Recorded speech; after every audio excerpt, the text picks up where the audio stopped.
Welcome to Three Witches and a Druid podcast, a Canadian podcast about paganism in today's modern society.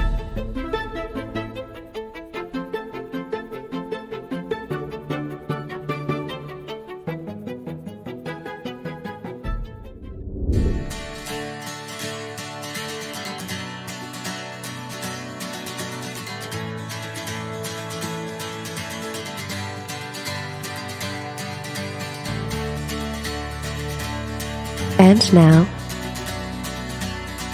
Three Witches and a Druid podcast presents The Bard Dove. Now that Samhain is over, and the She have returned to their homes, and the dead have followed the raven song, no longer among us they roam. The wisdom of our ancient past shows us how to ride the storm.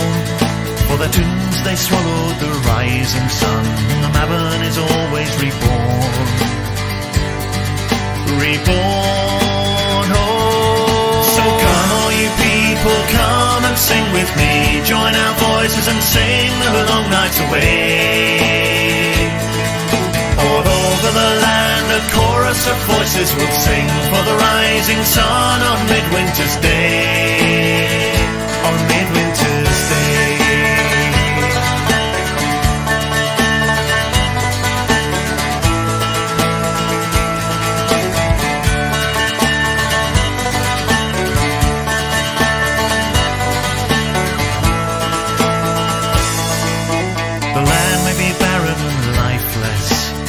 May be frozen and hard, and the rain that fell has now turned to ice. The winter is showing its card, but now the Sun King has rested, and his eyes have returned to the earth. For 3 days the sun has been still in the sky, but the time has now come for his birth. His birth, oh. So come all you people, come and sing with me. Join our voices and sing the long nights away. All over the land a chorus of voices will sing for the rising sun on midwinter's day. On midwinter's day.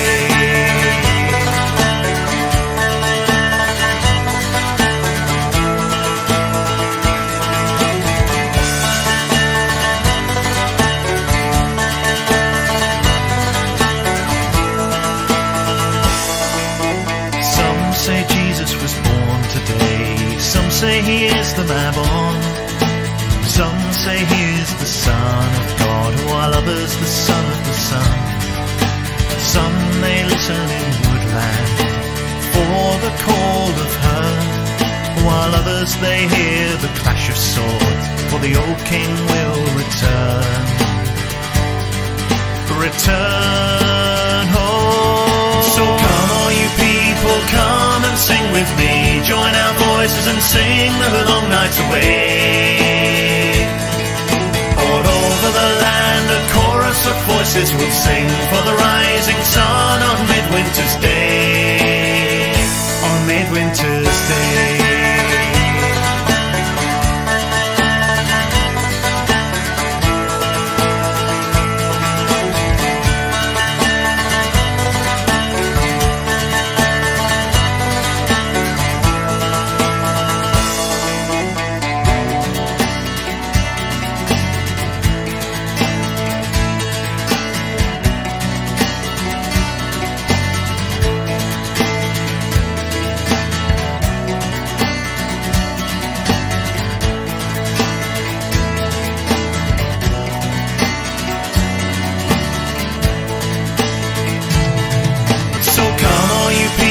Come and sing with me. Join our voices and sing the long nights away. All over the land a chorus of voices will sing for the rising sun on midwinter's day. On midwinter's day.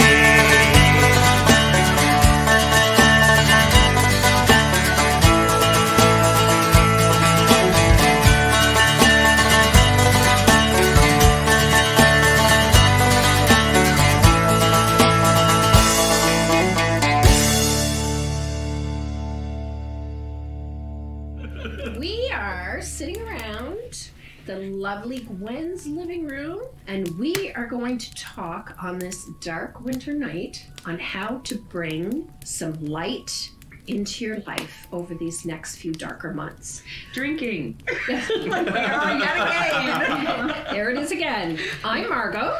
And I'm Maeve. Gwen. And I'm Brian. We're not sponsored, but we are drinking New Scotland Brewing Co. Small batch series, Rose Hips Don't Lie, sparkling mead. And what we hope is that they'll maybe hear this and send us more. Well, I'm not a mead person. I don't like mead, and this isn't too bad. That is perfectly okay. We will drink your share. That's right. Not too everybody bad. has to like everything. It is truly rose flavored for those out there who like rose flavored. Well, it was things out a couple of summers ago, and it kept me going. And then when I saw it posted on Facebook a couple of days ago that they had re-released it, I considered going and buying a flat. Yeah. Now, I did limit myself to 12. Well, And then you shared them. And then So I that brought was some to very, share, Very yes. lovely. And I think it goes right into this. This is rose, so this is a taste of summer in You're the winter. right. And honey, the And honey honey. from the mead, bringing it in, and sharing it with friends, bringing your friends together in the darkness of winter rather than sitting at home by yourself moping, which I know y'all can't see me out there in podcast land, but I have a raised hand. Well, you know, that's one of the things that I do on the Witching Hour. And for anyone out there listening, you can listen to the Witching Hour on ckdu.ca at 7 o'clock Atlantic time on Friday evenings. 1 week is me and 1 week's Donnie Adams. And one of the things I do on there is I do Pagan Days. I talk about the Pagan Days coming up for the next 2 weeks. And one of the best ways to keep light in the winter is to get together with friends as much as you can. Yeah. And if you're looking for a reason because you're like, oh, I don't want to go out, well, maybe it's a day to celebrate, I don't know, some god or goddess or celebration that took place years ago in Rome or the Norse lands, That's whatever one the of the- case might be. that's one of the great things about paganism. I added this, calendar of pagan holidays, and almost every day had something. Mm-hmm. I have a We whole have book. more holidays than the Jews. It's great.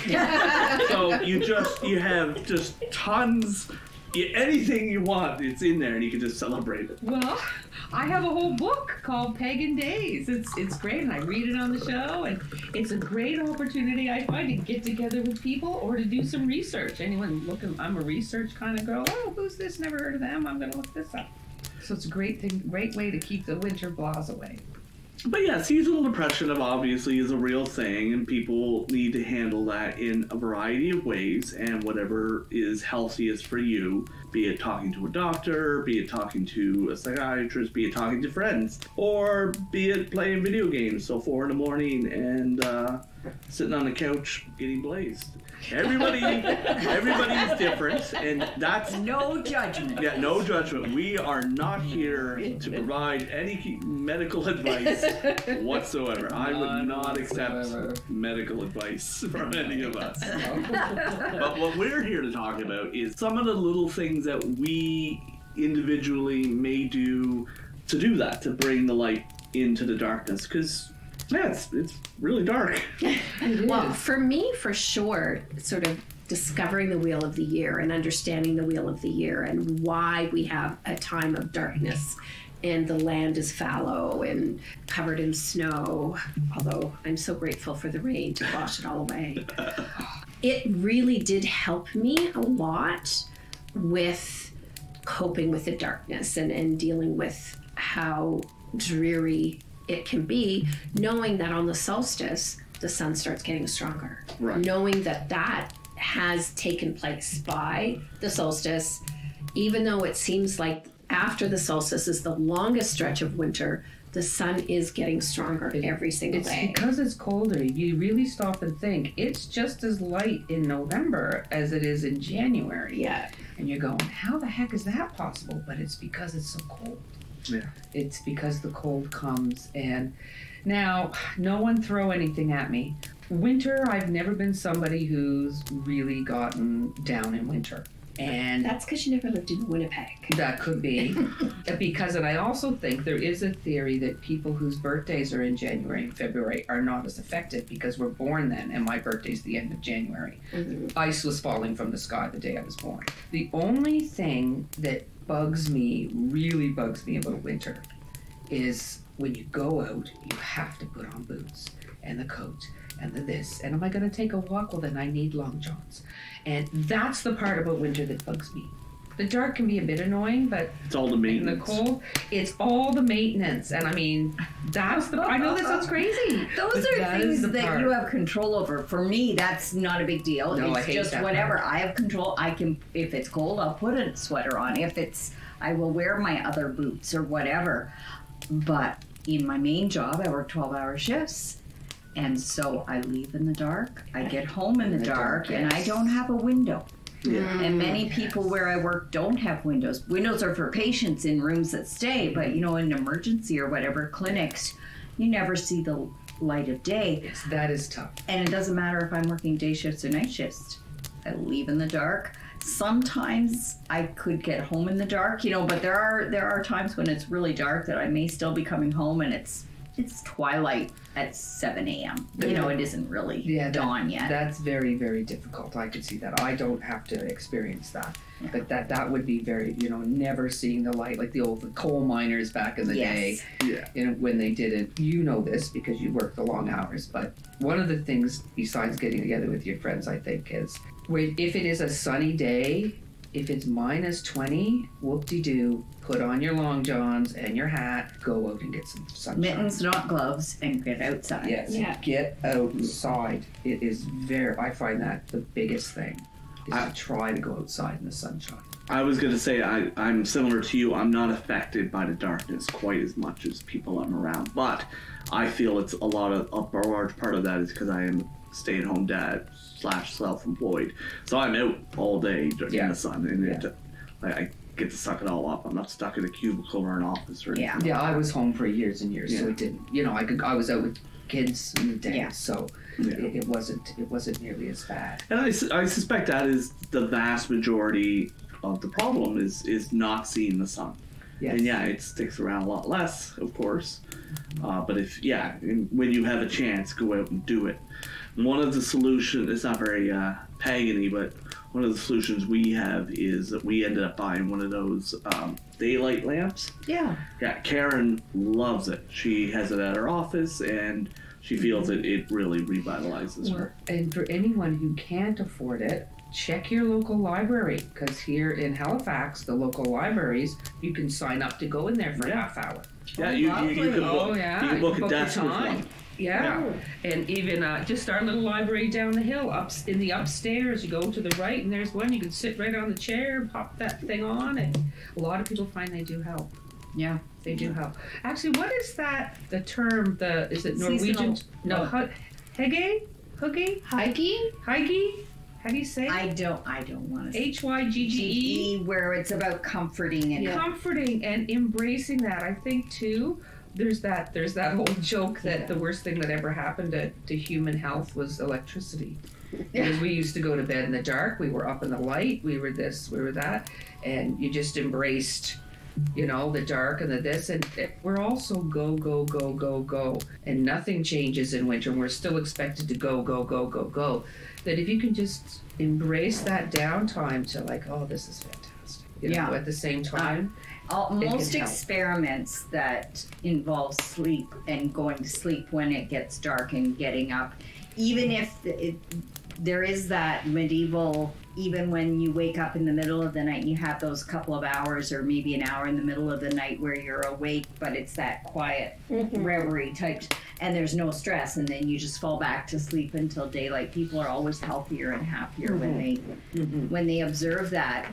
I mean, electricity, I know a lot of people complain about the cost of electricity. I think here maybe it's out of line where we live, but the benefit I would pay, don't tell Nova Scotia Power, but I would pay 10 times what they ask for the things that we have because we have electricity. But the things that we have lost is our connection to the planet, our connection to the seasons and the seasonal changes, and how every other being, plant, and animal around us is following that seasonal pattern, and we are still following a mechanistic clock that is not tethered to everything else. So no wonder there's seasonal affective disorder. We're disaffected from the season. We're trying to mitigate symptoms as opposed to solving the issue, which is we should be changing our lifestyle. Yeah, and even now you work in a hospital, so you have to work a night shift. You know, people need the hospital at night, but there's many people working a night shift in other places, and you know, whether it's in factories or this or businesses, and then you go home and you sleep all day, and you must find that extremely difficult. And anybody who's working the night shift to come home and sleep in the day, especially in winter when, you know, when you get up at 4 o'clock, well, the sun's going down. Yeah. As opposed to in the summer, you get up at 4 o'clock, sun's not going down till 9:30. Yeah, you still have that shot of sun. Yeah, it is difficult. It's a very interesting thought, but get outside. And the other thing that can be helpful, and I have to force myself to do this, but I guess this counts with taking a walk. When I was doing this subject on last Friday evening, there's this thing I researched years ago about looking in your astrological chart for different elemental deficiencies. If you're, you know, don't have a lot of water or earth, air. If you're low on lack of fire signs or lack of fire in your life, some of the things that help to bring fire, which is the sun and can help you, is, you know, eating citrus fruits, spicy foods, rigorous physical exercise, sex, things like that. And it's dark much earlier, but the kids to bed earlier. Have more sex in winter. And also singing and dancing and acting out plays and things like that. I know it might seem silly, but do your favorite monologue or sing while doing the dishes and dance a bit. Things like that will help you with your lack of fire element. And fire gazing, light a candle and fire gaze away, help you with your lack of fire. So that can help you through winter. It's funny you mention that because I let myself on fire. Oh, no. I mean, it's perfectly fine. I gotta go buy new gloves, but I did it. Usually that's a welder, not a woodworker. So how did that happen? Yeah, no, it's the burning of the wood. Yeah. So we've talked about this before, about how our calendar doesn't quite fit here in Nova Scotia. And I just listened to an episode of New World Witchery. If you haven't listened to it, it's very good. On Year of the Witch with Temperance Alden. And yeah, she talks about how the calendar, of course, is just an arbitrary thought. Necessarily, like, there's things on her calendar that, yes, Samhain is on roughly the 31st. It's a festival. It's a multi-week festival. And same with Yule. So these things aren't necessarily arbitrary dates. And we've talked about what are some of the holidays here that do not line up. Spring equinox. Yeah. How many times have we been scraping the ice off of our cars to go to ritual? So the idea of the equinox being balance of light and dark, but in our heads, I think a lot of times these festivals are true to the light dark, because here at winter solstice, midwinter, it's halfway between the fall equinox and the spring equinox, and if winter lies in the middle, that makes sense, and it's the nadir of the, you know, the sun cycle, that all makes sense. But in a lived sense, we don't feel that winter till January. Even in Winnipeg, even when I lived in Northern Ontario, we had snow at Samhain, but you didn't feel the harshness of winter until January, February. So that idea, the light is increasing, but that lived experience doesn't line up the same way. Freezing. Yeah. And you really, in Canada, Nova Scotia, maybe Southern Ontario is a little different, but in general, like you say, the light lines up, but your environment environment does not reflect that at all. Which is why I still say we need to start a campaign for people to leave their Christmas lights up after Christmas until maybe the spring equinox. Don't call them Christmas lights, call them winter lights. Yes. They did that the first year of COVID, didn't they? There was a big push for that. Yeah. Lights up. Like, to me, that does bring a lot of cheer driving home at the end of a shift. I won't lie, this is a little off topic. My new favorite holiday tradition is people trying to justify their $500 10-foot skeletons they bought at Home Depot by Yes, keeping it up over Christmas. And how creative they can be with those. I agree. That brings joy to my heart. We did that. My daughter and I did something like that. The first year I was divorced, we said, let's do something totally different for Yule because we were both feeling her father being gone. We got a white Christmas tree. I'd never had an artificial tree in my life. Wow. We left that tree up until August. We decorated it for Valentine's. We decorated that tree for St. Patrick's Day and for Spring Equinox and May Day and summer, and we just went to, the Dollarama and bought the different things to cover it, and finally by August, it's like we got a kitten and it started to jump all over it. We said, okay, we're going to down. We kept it up. My sister said, I can't come to your house. You're giving me anxiety attacks. My Christmas tree. Thinking I need to be wrapping something. We did. We kept it up. What the hell? Oh, that's awesome. I like that. Once upon a time, I would have white liberal guilt or whatever over running my Christmas lights too much because of how much they, the unnecessary use of electricity. I do have my oil-fired water heater, but all my electricity is solar now. But anybody can buy and I think use your Christmas lights guilt-free with the little they're all LEDs. Yeah. They cost pennies. Yeah, it's not like the old steam-powered ones. It's not like they at first the older people here get a little nostalgic and it doesn't have that ambiance of the old incandescent bulbs. It doesn't. It doesn't. But the fact that I can for pennies a week, let alone pennies a day, leave those LED lights on. They do brighten up a person's drive home. They do. They do lift your spirits. I have a string of Christmas lights in my living room that are on 24/7. Yeah, I have a string of lights in my Christmas lights in my living room that I can turn on anytime. 365 days of the year. Yeah. Because I know Margot's are 365 days of the year. No, they're not on, but they're there to turn on. They're around, and you can't see them outside. It's on the inside. Gwen, as you were saying that, have you ever considered getting a timer and have your lights turn on when you're getting home at night? That would be lovely. I actually have no lights because I have no outside electrical outlet, which is a deficiency I am going to fix. I did try the solar powered individual, you put them out, and they, in the darkest times of winter, they work for a good hour and a half, right? So they come on at 5:30 when it gets dark, and I don't get home till 7, and they're done. They're fading out and done. So I had like an hour and a half. So as they fade, as they no longer work, I didn't bother to replace them. They're lovely in the summer, so I will buy sets like that for summer twinkle lights around the patio or something. But yeah, they haven't tweaked that system enough to work for. Well, you could put them around the inside window. In the window. I could put some inside in the window. You're right, to shine out. To turn the light on when you're coming home. Yeah.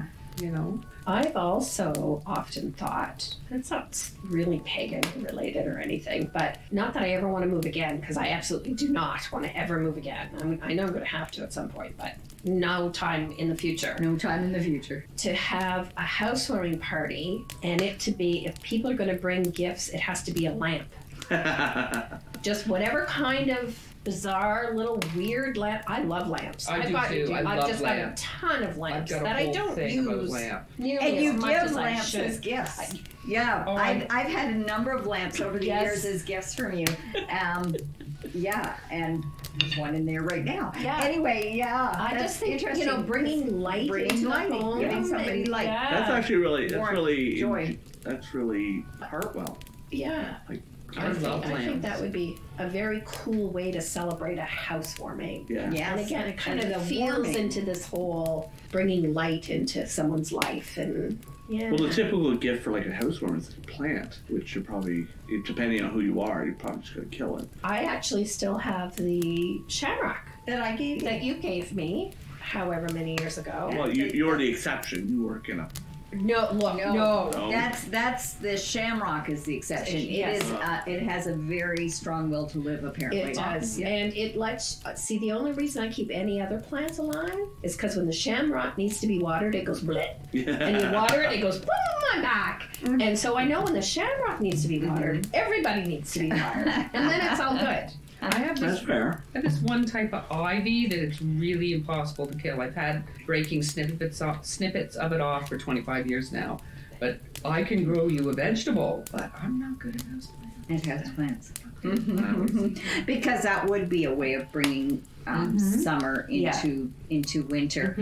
On the light theme, I suggest to people, if you have a Yule tree, if you do an evergreen tree, a Christmas tree for the season, very often, traditionally, there would be a star. But many years ago, sitting around the table with a bunch of pagans, we were talking, and somebody had said to me, I always thought it should be the sun, not a star, for pagans, right? So haunt your thrift shops. Look for old Christmas things and find a tree topper that you can make a project out of changing that lighted star into a sun. Sometimes you can get those wicker balls, spray paint it with glitter paint, get a pack of lights. Pop them in there. Yeah, pop it in. That comes with the battery's already attached. Yeah. Or run it into the rest of the lights, something like that. But I also typically will cut a piece of, and I always used to do it from your tree because you were the only person I knew with a real tree. Get a branch to put on the dashboard of my car. So when the heat came on in the car, I could smell. Well, come on by. My tree is right sitting outside in my car in your driveway right now. Well, I have access to fir and pine and stuff now. But yeah, every time I walk in the cooler at work, You do it's a like, real tree, I just want to stay here. But see, when I was young, I had allergies so bad, and we're talking late 60s. So if there were artificial trees available, they were outrageously expensive. And hideously ugly. Yes. We always had a natural tree because our tree would go out Christmas Eve and come down Boxing Day. Yeah. And I would suffer the entire time. But I'm so lucky. I have so many respiratory issues, but allergies is not one. I watch as my friends suffer, and I'm like, pollen, put it in my face. But yeah, we have a real tree, and it's funny, one of the first traditions Karen and I had is we went and cut down our own tree, and unfortunately, her dad passed away, and we kind of forgot where we went and cut the tree down. So we've been buying it from a tree lot down the hill from us ever since. Mostly because that lost knowledge of where the tree place was.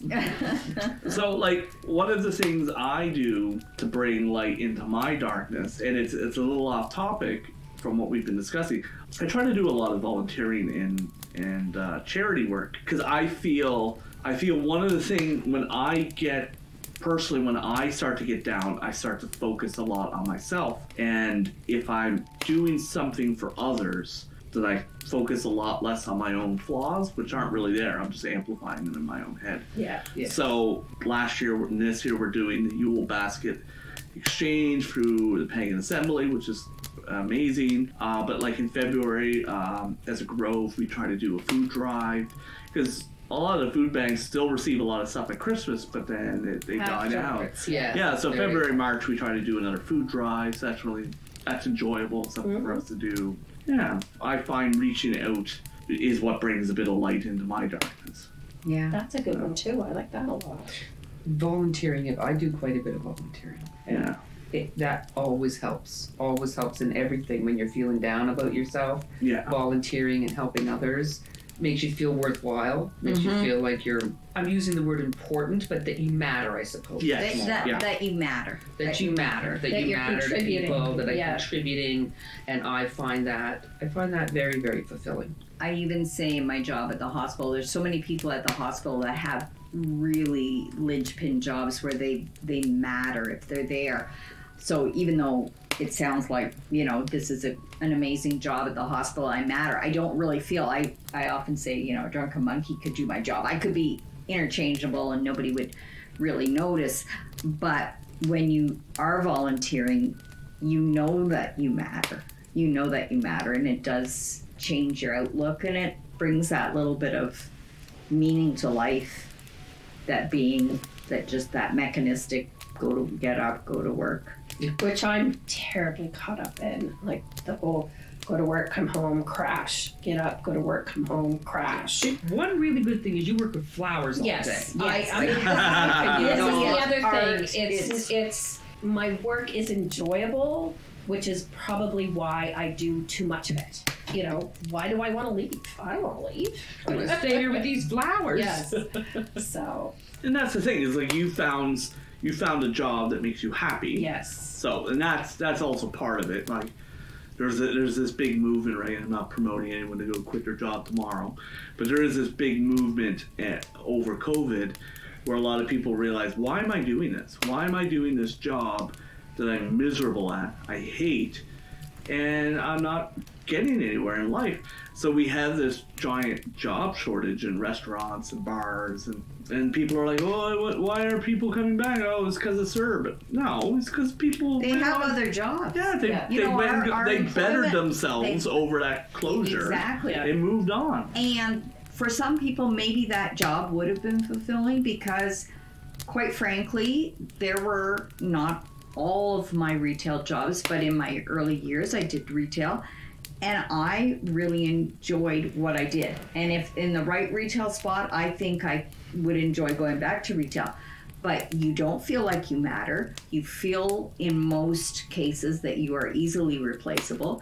And it's only in the heart of a COVID pandemic does anybody consider you essential, which you truly are, but nobody lets you know that. And all of a sudden now, not only are they not essential, they're not worth a living wage. Yeah, exactly. You know, within our province, that's our premier was, you know, foolish enough to say out loud, no matter whether he believed, you know, what his beliefs are. Sometimes you should just keep your mouth shut. Yeah, if only those people maybe felt like they mattered when they truly do.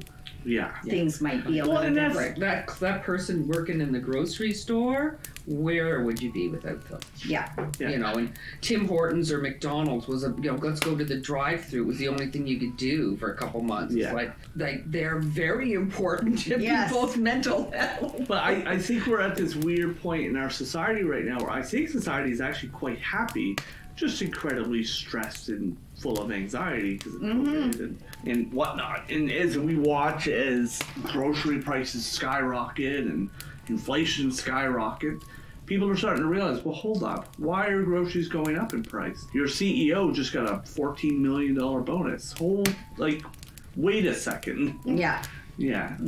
I think too, a lot of people are really liking working from home. Oh, yes. And a lot of businesses have discovered that companies discovered, well, we don't need everybody in here. Yeah. We can get a smaller place. People can work from home. They can be more relaxed. They don't have to worry about traffic. And then even families are going, well, why do we have 2 cars now? Yeah.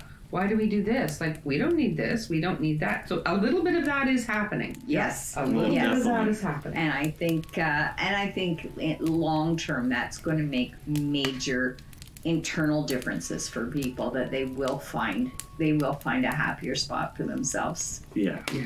It's very interesting. I mean, who knows how long much more of COVID will go on. Yeah. That nice new variant. But anyway. But another thing, too, is now not everybody has a fireplace and all that, but get yourself a bunch of red candles.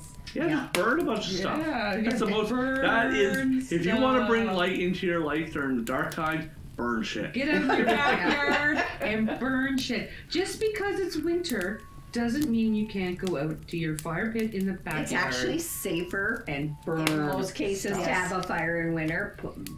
Bundle up, sit around the fire, and or even this is probably the most pagan part of this conversation so far. Yeah, just go burn a bunch of stuff, you'll be fine. Do you remember? My mom used to barbecue all winter long in Winnipeg. Oh, I do. Yeah. The barbecue is right outside the door. Yeah. Do you remember that one eclipse in whatever January or February when it was -27 and we're all out at the point on Burzell's Cove Road? We were all freezing, but we were out and it was clear. And we were out, and then we came back to my place and we had fondue. So we had food under flame, right? Yes. Which is, you know, that flame there. That was something I was going to say. Well, we could talk about food, and I know maybe you did, but if you can incorporate a little flame with your food, it brings Fondue. Fondue is the food of What y'all whether do you've New got the Year's grilled Eve? stone or whether you've got whether you're. I have, and they who knows who they belong to. My grandmother or something. I got that avocado 1970s green fondue pot still in my basement. Listen, Dave and I got that as a wedding gift, and that avocado green one, and we still use it. We've had some of our best parties With the sitting around avocado grilling green that fondue. food while we sit around, because you eat slowly, you talk slow, and there's fire. Like, And it's sharing. It's very sharing. much like you're eating from that communal cooking source too. Yeah. Have you seen? You can even get. I mean, it's technically for kids. You can get that portable s'more making flame. Have you seen that? No. It's this little. It's indoor s'more making whatever, and it's got the little I wanna make containy s'mores thing in or the living whatever, and it's like a little I don't know, like a fondue campfire forks and a plate. candle. You can make a Yeah. s'more in the living room. Yeah, and it comes with the marshmallows and everything. It's like, look at that, indoor s'mores, tabletop s'mores. That's another weird little thing for light in the winter. We tried to make those chocolate, like the hot chocolate bombs, and it didn't work. We just bought them, and they're amazing. They're so fun. I bought some of those today. The hot chocolate bombs. Yeah, Those are just awesome. watching those. bleh. So good. Add extra marshmallows though. Yeah. I'm an extra. Yeah. marshmallow Oh, speaking of pampering decadence, I need to get that mug cake recipe from you so I Yes. can fill up my jar. You know what I've discovered? Big hunk of cream cheese in the middle of that puppy Oh before my you put it in the gosh. microwave. So oh my goodness. last birthday I gave Margot, who's always on the go and might need to pick me up a bottle of homemade mug cake, and I didn't know if I never heard anything back. Yes, but so yeah, I didn't know no, if so it's a 3 3, 2, 1. 3 tablespoons of mix, 2 tablespoons of water, 1 minute in the microwave. Now I have a big mug, so I double it. Yeah. Yeah. It's easy to make though. All you need is an angel food cake mix and a chocolate No, or I'm not vanilla sure. cake, Is that whatever. what it was? Well, Yeah. like I say, big chunk of cream I cheese have in the tried center of that. so many homemade ones, and And- the best one that ever worked was that 50-50 angel food cake and cake mix. Yeah, Wow. and you can make any flavor of cake mix, but half of it, one has to be angel food cake. I wonder Yeah. what that is. Oh, because it's got the eggs in it. Because I yeah. think maybe the dried eggs. Yeah. Yeah, Okay. Yeah. whatever, yeah. So But that's if you right. want to Yeah. pick me up, That's Everyone's writing down what you can make that yourself. We don't have to pay $4 for 3 packs in the grocery store. Very easy to make yourself, and so burn those candles. Get right. Go outside. But at the same time, be safe. Don't burn down the house. well, Yes. that was my other thought. Yeah, don't leave the candle going Yeah, all night. all night. Feel Be tired, safe about take it. Yeah, be day. safe Yeah. about it. Don't You know, leave it going. Also, I was thinking one of the things I never seem to have turmeric drink, like turmeric and almond or soy milk or something. Like I'll do a heat up thing. That's a winter thing for me, Yeah. and it's gotta be just because for some reason I associate Yeah. it with that, but I don't have that ever through the summer. Like, are there any things like that food wise that you only do in the winter? Hot apple cider. Hot apple Cider, yes, indeed. Yeah. That brings that apple. Yeah, if it wasn't mead here tonight, the drink I was gonna bring was it was funny enough. The cocktail. Yeah, Cocktail? it's a fertility hot apple cider. Next Yeah, time. good luck in I'm this room. expecting- Yeah, See, and I just remember whenever, talking to people at Little Mysteries about, well, this stone is good for fertility, and everybody would go like, ah! Like, no, it doesn't have to always be that No, kind of no. fertility.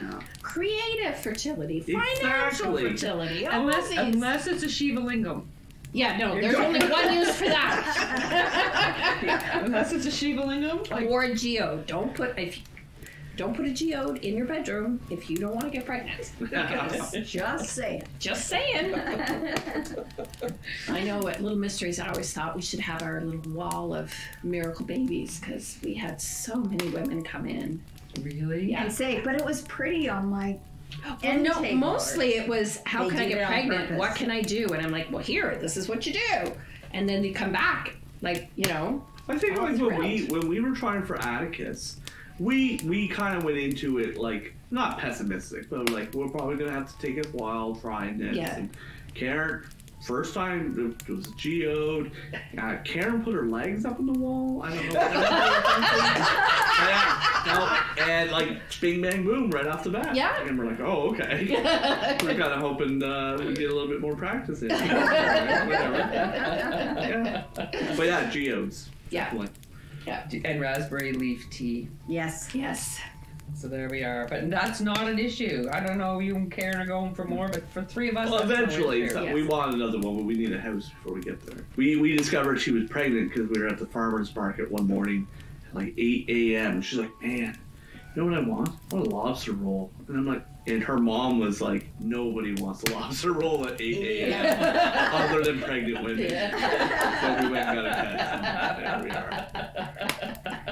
Lobster rolls are great, just not an 8 a.m. Well, you know, I remember when my daughter was in like grade 1 or 2 or something like that, they were figuring out, speaking of lobster rolls, figuring out when everyone in their class's birthday was. And March and August were really like tons of birthdays, and a few others spotted throughout. Like more than half the class was in March or August. And I was laughing, and the teacher was, that was up on the wall. We went in. I said, well, you know why that is, because I sat there and did the math in my head. Christmas parties and spring fever. Yeah. That's what it was. People Wow. Christmas around the holidays, drinking, having a good time, and spring fever, March and August. So there we go. It was very, very interesting. So there we go. So that's what I think. Anybody else have anything else? No, I think we're good. Very good. So yeah, burn lots of red candles. Don't burn your house down. Get outside. Share Spicy good times with things. your friends. That's a biggie. That's the big one, that's the and big that's probably one of the more pagan aspects is getting together, spending time with family and friends, enjoying yourself, probably drinking mead from New Scotland Brewery. Just another plug there. You can send us some. Yeah, it's just merriment over the dark. Yeah. The dark. And sometimes you don't feel like going out. It's like, no, I'm going to read this book, or I'm going to watch this on TV instead because it's dark and it's cold. Force yourself. Mm-hmm. Sometimes you got to force yourself. Yeah, it's not an every night thing. No, try to get out. Try to get out. No matter how introverted you are, just hang out with that one cool friend that you actually enjoy your company. Yeah, and I find sometimes you have to force yourself, and for me it's not because it's cold mostly. It's cold is making me have to, I gotta put on this and this and this. I love just slip on your sandals and walk out the door. That is a much better thing for me. Well, thank you everybody for tuning in, and if you would like to comment or make a suggestion for us, you can get a hold of us at our Facebook page. If you did have a criticism of any kind, please be polite, just so long as you're polite. And a shout out to all of our supporters, which is wonderful. Three Witches and a Druid podcast would like to take a moment to thank our amazing Patreon supporters. Today, we shout out to Danny, Tania, Sarah, Lore, Kay, Linda, and Jennifer. Without your generous support and contributions, we couldn't bring you this magical content, and we thank you for listening. So until next time, everybody merry meet, Merry part. and merry meet again. Blessed be. This has been Three Witches and a Druid podcast. Thanks for listening.